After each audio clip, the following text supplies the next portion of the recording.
Karena untuk diterimanya sebuah taat itu ada syarat-syarat yang zahir dan syarat-syarat yang batin yang mesti dipenuhinya.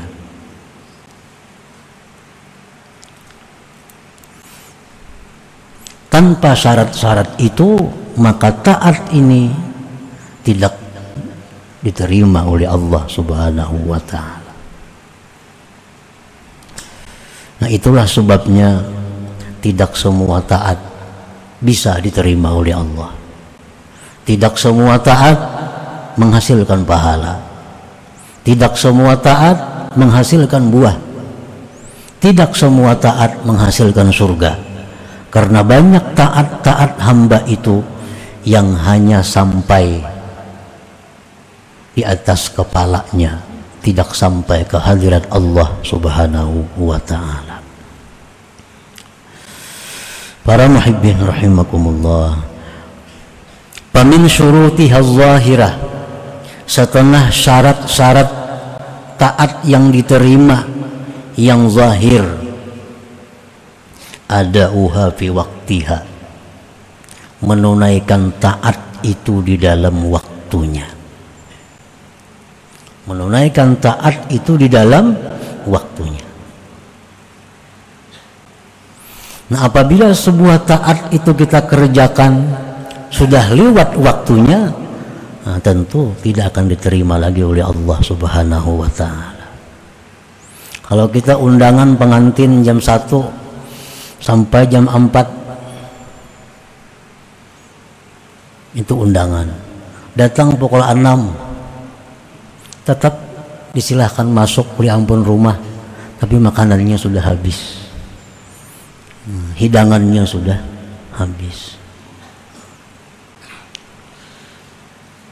Qala Nabi sallallahu alaihi wasallam, thalathatun la yaqbalullah minhum salatahum, zakara minha wa rajulun atas salata dibara. Ad-dibar ay ya'tiyaha ba'da an tafutah. Rasulullah SAW bersabda, 3 kelompok yang mana Allah tidak menerima dari mereka itu sembahyang mereka. Rasulullah menyebutkan dari yang 3 itu ada seorang laki-laki yang melaksanakan salat sesudah habis waktunya. Sembahyang itu ada waktunya. Zuhur dari jam 12:04 sampai jam 3 sekian. Kalau kita sembahyang zuhur jam 4 tutup sudah. Itu ada zuhur lagi yang masuk asar. Jadi sembahyang kita zuhur itu, walaupun kita menunaikan kewajiban kita lepas, tapi samarahnya, buahnya, pahalanya kada kita dapatkan lagi. Waktunya sudah habis. Nah, jadi taat itu mesti berada dalam waktunya. Nah, ini syaratnya yang zahir. Orang keasikan begawi, bekerja waktu zuhur, asik sehingga liwat taka asar. Nah, sembahyang zuhur tetap wajib baginya, tetapi tidak akan dapat pahala, karena Allah tidak menerima sembahyang seseorang yang dilaksanakan di luar waktunya.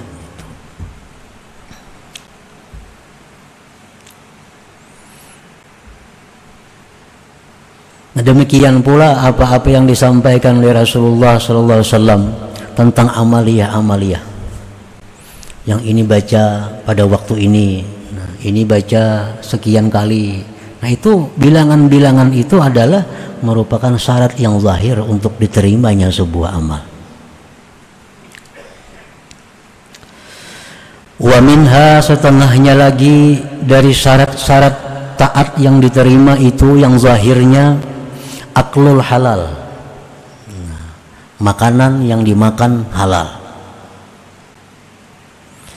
Qala Nabi sallallahu alaihi wasallam, inna malakan ala baitil maqdis yunadi kulla yawmin wa kulla laylah, man akala haraman lam yuqbal minhu sarfa wala adla. Rasulullah sallallahu alaihi wasallam bersabda bahwa malaikat di Baitul Maqdis Palestina. Malaikat itu berseru tiap siang malam. Apa seruan malaikat itu? Pengumumannya, siapa-siapa memakan yang haram tidak diterima baginya baik ibadah sunat atau ibadah fardunya. Makan makanan yang haram, baik yang haram zatnya, minum arak misalnya, makan bangkai, makan binatang yang tidak halal, nah ini haram zatnya. Ada yang haram wasilahnya, padahal halal beras, tapi caranya dengan haram, nah itu pun haram. Nah kita makan makanan itu, setelah itu kita beribadah, Allah tidak akan menerima ibadah itu. Allah tidak akan berkenan memberi pahala ibadah itu. Berapa hari sampai kita tobat daripadanya, sampai kita tobat daripadanya.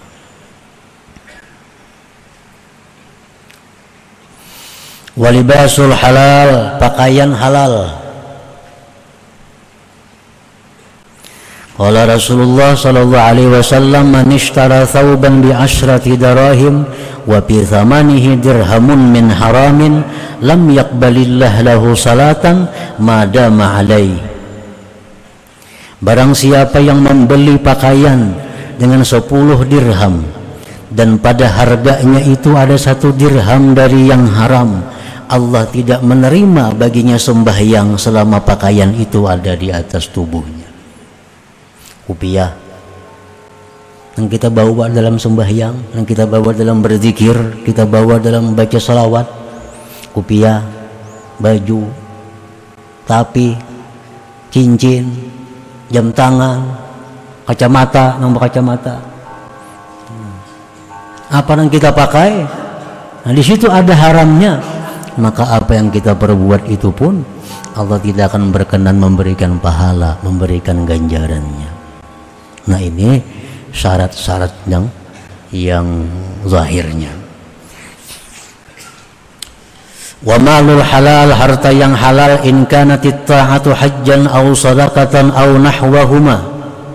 Harta yang halal jika taat itu berupa haji, sedekah atau seumpamanya. Qala Nabi sallallahu alaihi wasallam, man hajja bimalin haramin faqala labbaik qala malak la labbaika wala sa'daik hajjuka mardudun alaik. Barang siapa yang naik haji ada hartanya yang haram, dia berkata dalam ihram labbaik Allahumma labbaik, dijawab dengan la labbaik, tidak ada labbaik, hajjuka mardud, haji engkau ditolak. Ini syarat yang zahir untuk diterima sebuah amal. Qala Nabi sallallahu alaihi wasallam, la taghbitanna jami'al mal min ghairi hillih fa innahu in tasaddaqa bih lam yuqbal minhu. Jangan kamu ingin, jangan kamu iri, jangan kamu hendak menurut orang yang mengumpulkan harta dari jalan yang tidak halal. Orang saling kaya, sugih, tapi hartanya banyak kada halal, jangan iri, jangan dituruti, jangan ingin. Karena jika dia bersedekah dengannya, lam yuqbal minhu, tidak diterima daripadanya.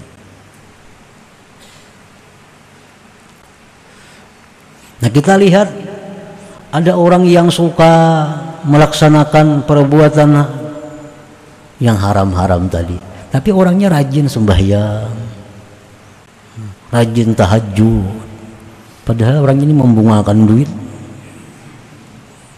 atau berhutang berbunga duit, tapi tahajud orangnya. Nah, itu biasa aja, karena memang Allah ada membuka pintu amal tapi tidak membuka pintu kabul, pintu terima.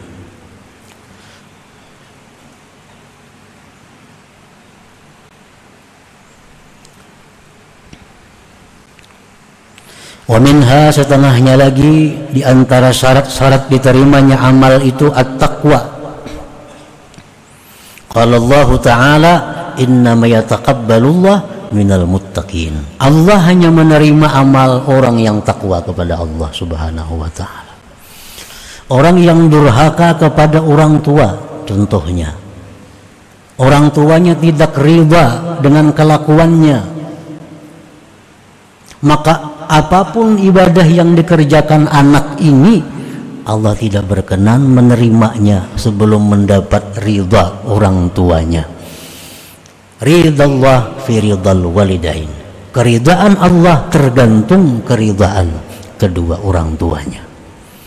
Anak durhaka, orang tuanya kecewa, orang tuanya tidak ridha, maka anak ini walaupun zikirnya puluhan ribu, walaupun puasanya tiap hari, tidak akan diterima oleh Allah Subhanahu wa taala. Karena dia tidak takwa kepada Allah. Allah memerintahkan bakti kepada orang tua, dia durhaka. Para istri yang durhaka dengan suaminya sama dengan halnya. Kelakuan istri, tingkah laku istri, tutur kata istri yang tidak berkenan di hati suaminya, sehingga suaminya kecewa, tidak ridha kepada perbuatan atau perkataan si istri tadi,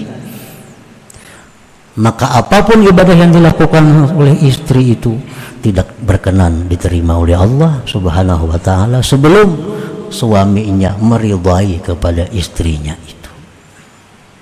Kenapa sebabnya? Karena istri yang durhaka itu istri yang tidak takwa kepada Allah Subhanahu wa taala. Banyak orang durhaka lawan laki wani. Di puasa senayan Kamis orangnya tasbih di tangan, tahajud. Lawan laki maka durhaka. Biasa itu. Karena Allah ada membuka orang pintu amal, tapi Allah tidak membuka pintu kabul. Jadi jangan diulah ukuran bila orang pak amal itu pasti baik, kada tentu. Pak amal orang ngejar, kada tentu baik. Karena Allah ada kadang-kadang memberikan orang itu pintu beramal, tapi tidak pintu kabul.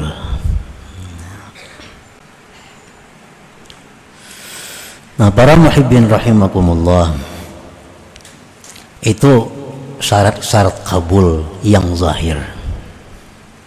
Nah, jadi kita usahakan beribadah itu pada waktunya, tenaga yang ada di tubuh kita dari yang halal, makanan minumannya, pakaiannya pakaian yang halal. Kalau kita bersedekah atau seumpamanya dari harta yang halal. Dan lagi sebelum kita beramal, kita jadikan dulu kita orang yang takwa kepada Allah. Nah, itu syarat-syarat yang dipenuhi yang zahir. Kalau ingin amal kita ini mendapatkan pahala, ganjaran dari Allah Subhanahu wa taala.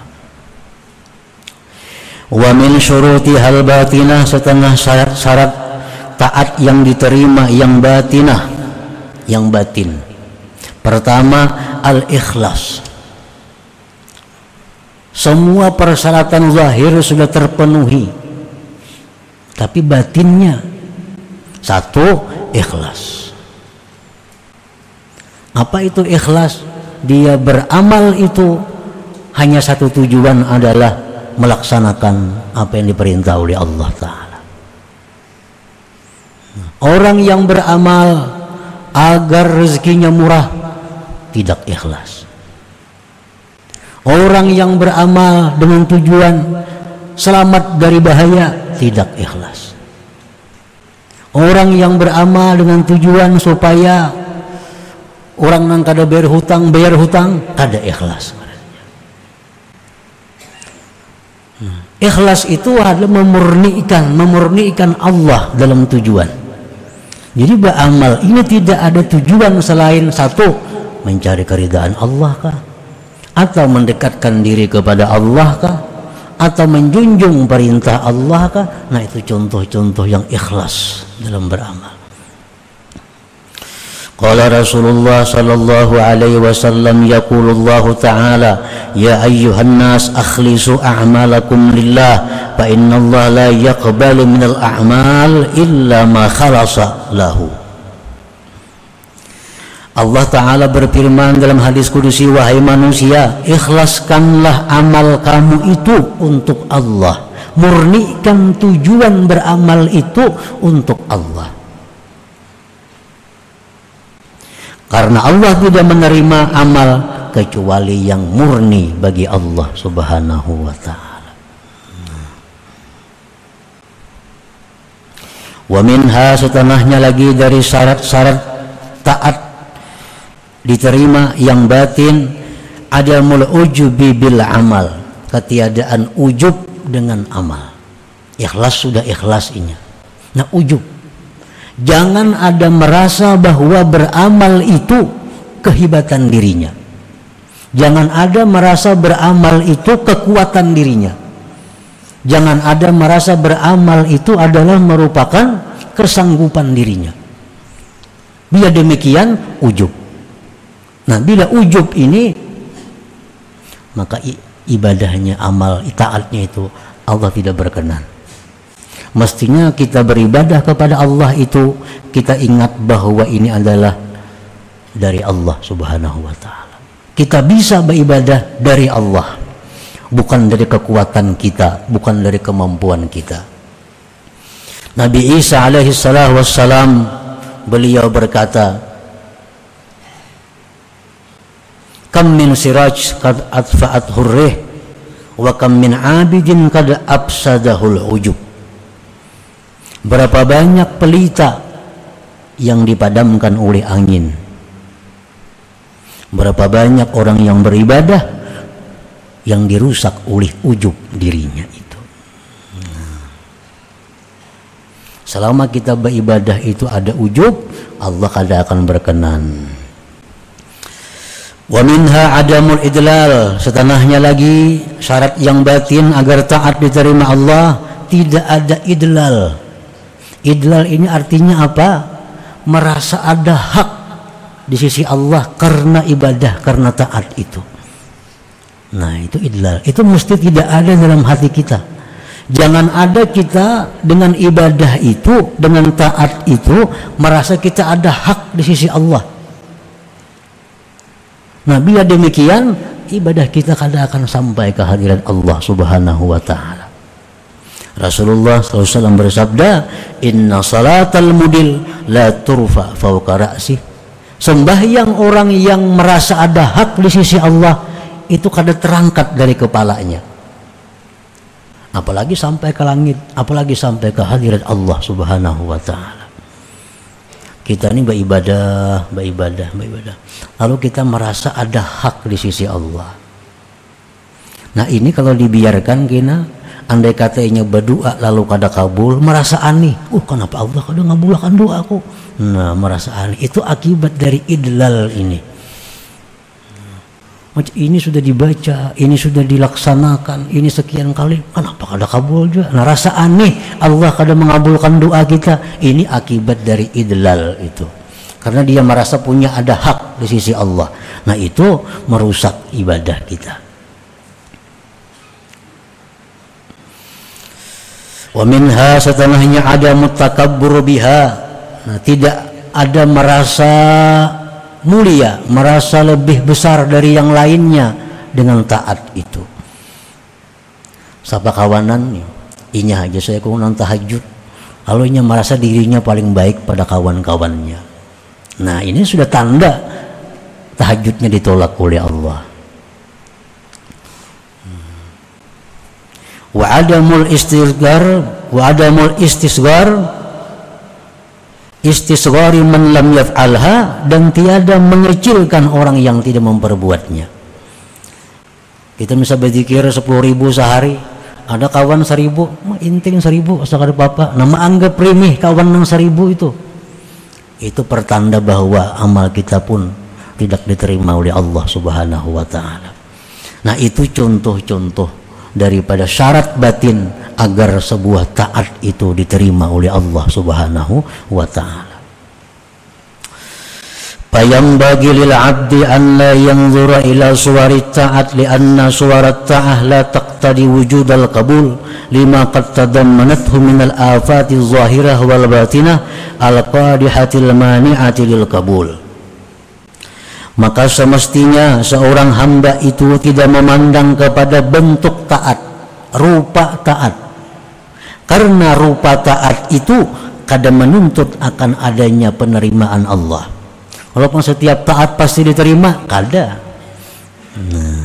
Karena sesuatu yang mengandung akan dia daripada penyakit zahir batin tadi yang merusak, yang mencegah bagi diterimanya.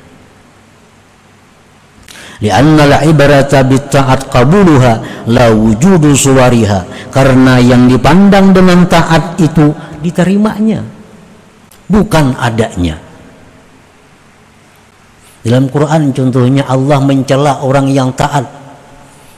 Fawailun lil musallin, celaka, neraka orang yang sembahyang. Nah, sembahyang kan taat,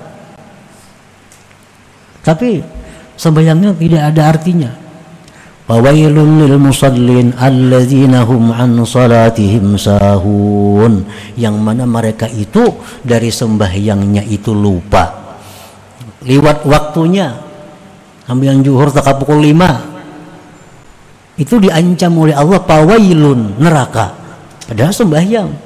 Nah, jadi yang dipandang itu jangan perbuatannya, kabulnya yang diterimanya itu. Ibadah yang sedikit tapi diterima itu jadi besar. Ibadah yang banyak kalau tidak diterima tidak ada manfaatnya. Coba kita bayangkan, Rasulullah menyatakan bahwa salat sunat subuh 2 rakaat itu nilainya lebih baik dari dunia dan isinya. Sedikit 2 rakaat saja, 2 rakaat sunat subuh, khairun minad dunya wa ma fiha, lebih baik daripada dunia dan isinya. 2 rakaat tapi diterima oleh Allah.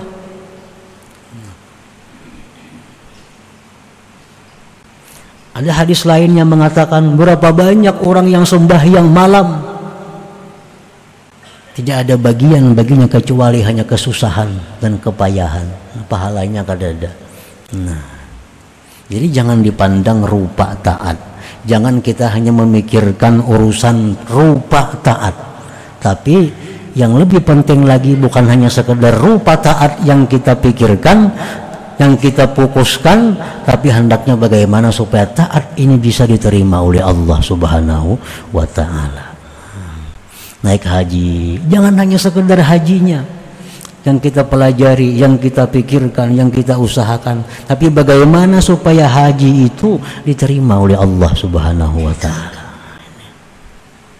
Ada pakaian contohnya yang haram, ini pakaian haram. Amun kita kada berpakaian ini, kita kada kawa sembahyang. Selawar pindik ada nang halal, gamis tapi haram. Nah, kayak apa sembahyang kita? Selawar pindik. Allah menerima itu daripada kita memakai gamis tapi gamisnya yang haram. Allah menerima itu.